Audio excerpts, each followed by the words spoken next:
Greetings. Just a quick note because before I'm emotional about what's happening in Los Angeles and our planet and everything. There really is, climate change. It's definitely happening. You can't deny it. I remember 1995.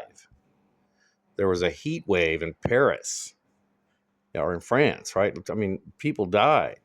Heat wave, right? Big old heat wave. Heat waves happen in summer. That's true. Although I think we can all agree things are more extreme now. Definitely, the weather patterns are not quite as predictable. Things are more extreme. This is because of various inputs into the environment, not just human, but a lot of human inputs. Um, I think vilifying carbon, it sounds stupid. I think going around saying climate change also sounds stupid in a way because that's a expression made up by Frank Luntz to actually cover for more specific things. The deep state, way back in the day, the chevrons of the world, the people, they knew what was happening, they knew what was coming. And they decided, rather than, because if people have specific actions, specific things they can call for, specific things they can pressure their politicians to do, those things might happen and it might cost them money.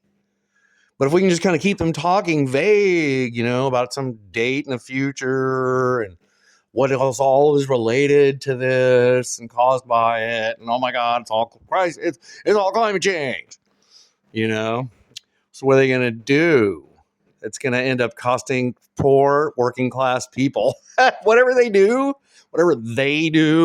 because we keep letting them be in control, and there's no popular movement right now. There's no movement for peace. There's no movement for anything, right? It's just a snark against each other. That's all Americans have right now. I hate the Trump voters. I hate them. Just hate is all most Americans have. They don't have a plan. They don't have an agenda, a way forward. But anyway, I saying that those were eviction fires, I didn't mean that there wasn't a huge, horrible, dry wind that was just causing fires. I mean, I think those fires were going to start no matter what. One of them started in somebody's backyard, apparently, backyard fire. Okay, but then there were people seen actually starting fires. Unfortunately, bummer, right? People take advantage. You got millions of, lots of people there. It's crazy, huge class divide. There's no community feeling. And there's a lot of real estate people doing what they want to do, kind of opportunistic realtors coming into things. That's always been the case with LA. Just get in there, make some money, create some HOA in Simi Valley, make sure no poor people blacks can move in. Woo, got a nice right neighborhood in Simi Valley. Whoa, HOA, Los Angeles is the home of the HOA, I mean, they were so cruel and stupid and dumb. They actually didn't want Nat King Cole to live in their neighborhood, those racist idiots down in Los Angeles back in those days. But, it's gotten really diverse. When I grew up there, it was really nice. My neighborhood was really diverse, naturally diverse. And I had friends from all over the world. That's what made it so interesting. Pacific Islanders and working class blacks from the South that had ended up there. Working class whites from the South, working class whites from New York, lots of New York, lots of East Coast, kind of Eastern European style people, just all kinds of people, right? Loved it. Awesome. And not much in my school where I grew up. I can tell you, we were not racist against each other. We were classist. I knew who the rich kids were. I knew who the poor kids were. I knew what was going on, but I was not trying to, put anybody down based on their race, basically. I mean, I know there were racist people around, certainly. I saw them, and they ended up on the piers sometimes, trying to create some hassle, stir some stuff up. But anyway, no problem. I really feel for Los Angeles right now. What I mean to say about this eviction fire idea, I don't mean that it's actually just real estate agents out there just lighting fires to evict the old people, especially when, you're looking at a place like Pacific Palisades. I mean, that property is worth so much. A lot of those people aren't even renters. So it's not like a kind of eviction fire in terms of like the Bay Area, kind of like like a San Francisco Mission District eviction fire. where it's just buildings with lots of renters.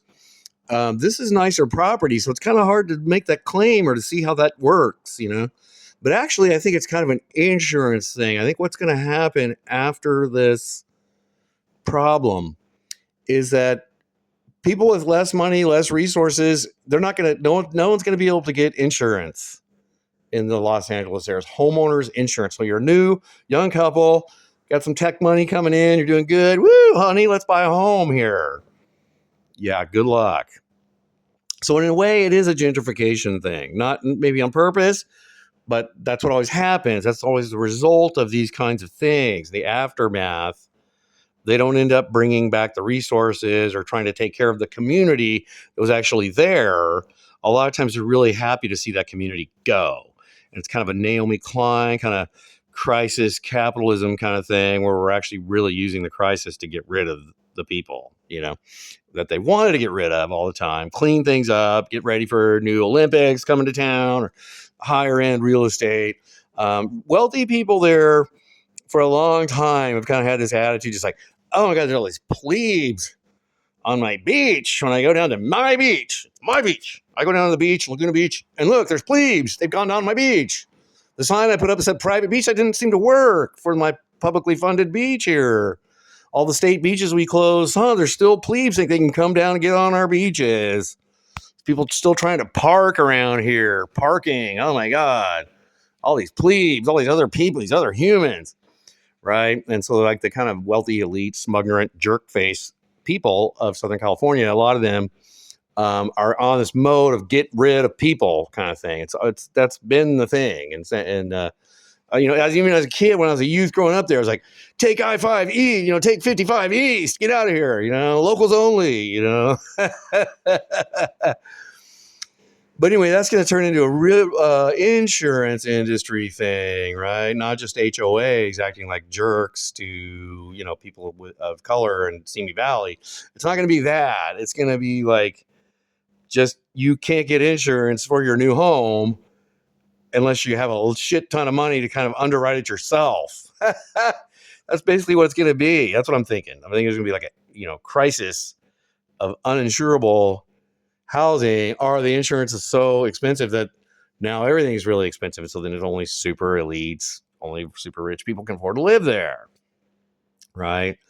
And that's always been the thing ever since the missile factories started closing. Basically, like Southern California was kind of a weird pop-up anomaly because of a lot of public trust projects. Interstate 40, Interstate 15, Interstate 5, these big interstates that came out of like CCC projects, Civil Conservation Corps projects, post-World War II, and it's a little bit, post-World War One.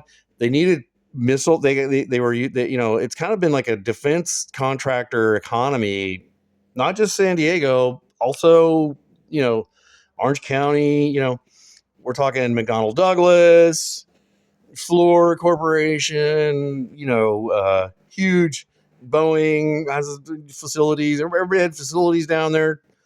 My first PR job out of high school, I thought I was getting a job doing public relations. I thought it was going to be awesome, kind of leading to journalism, kind of a cool thing. What I was doing was selling deadly helicopters for Sikorsky aircraft at the Anaheim Convention Center. That was my first gig, my first real good paying job. Southern California was actually doing public relations for the defense industry. Okay. So it's a bunch of defense industry grifters and with a lot of cool people mixed in, Hollywood. Of course, you got a lot of musicians, industry types, people trying to be actors and actresses. There was a huge IATSE industry going on around there, very well paid union labor. I don't know how that's going these days, but anyway, it's sad, man. I think John Fante got it right when he said, "Oh, Los Angeles, you sad flower in the sand." I think that's what he called it. He loved Bunker Hill. He loved the ladies that he met there, John Fante. wrote his book about Los Angeles. Ask the Dust. It's a great book. Another great book I keep recommending to people, City of Quartz by Mike Davis. And then a more recent one, Ecology of Fear, also by Mike Davis. So I think if you want to kind of just get a vibe of Southern California, it's in the water thing has never been sustainable. That's never been done right. There's never been really planning. Hey, maybe we're just gonna do like low scopic, what do they call it? Xeroscopic plants, and just let some succulents and desert plants be here because that's what naturally wants to be here. Nope, they gotta have this watered ivy, grass, good huge golf courses, just a water sucking nightmare, bougie restaurants in Palm Springs, misting people, misting. It's just so hot and unbearable out here. Let's mist people, and then we can still sell $20 cocktails. But anyway, it's always a weird thing, right? Like I think Los Angeles basin, in terms of just like a massive human settlement, why is that? Well, of course, because it's on the coast, right? You can be shipping, right? Long Beach. That makes sense. And now, after all these public works, all these projects going there, now LA just artificially inflated this massive blob, expanding blob mess. No urban planning, bad urban planning, cul-de-sacs out of control.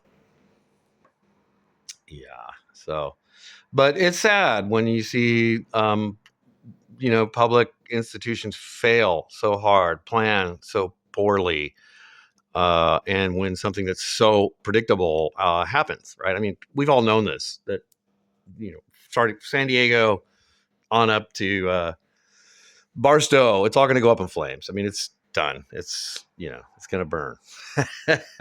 It's just the way it is. So you got to get used to it. And then what's going to be left after that? After your shit burns and you're kicked out, what's going to be there later, right? Some sort of beautiful AI controlled zone of hyper controlled zones. I think that's where it's headed. Like, it's kind of like Simi Valley, high tech Simi Valley on speed in the future, just like physical, digital barriers to people that don't belong there, people that don't have tons of money.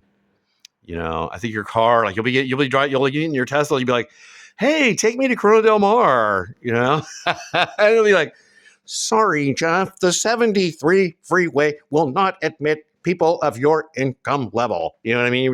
Like, we're going to funnel you over to, there's a really cheesy hot dog park in Anaheim. We're going to got you there, bro. Boom, car's going there. Like, no, I want to go over. There's a beach I want to go to. Yeah, no, Jeff, that's privately owned now. Sorry, you can't.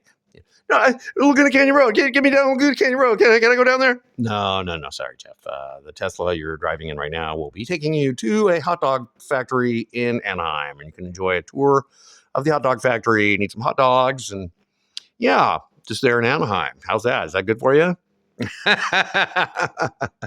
No one believes me. It's going to go that way. Anyway. All right. Have a good night. You plebes, get organized, get together, do something, put the racism aside, unite along class lines, start to fight for your communities, your property, your jobs. You're going to lose it all. You're losing it all right now. You're losing it all right now. And pointing fingers at like suspected Trump voters in the middle of the country, right? Because you're not going to take on real power here. You're not willing to do that. Whether you're a corporate Democrat or some leftover has-been anarchist, whatever the fuck you are, you're not doing shit on the class war front right now in California. There's no evidence of any consciousness or class front movement type stuff happening, peace movement, any of that. There's lots of evidence of people just sucking Kamala's dick. There's lots of evidence of that. All right, y'all. Have a good one.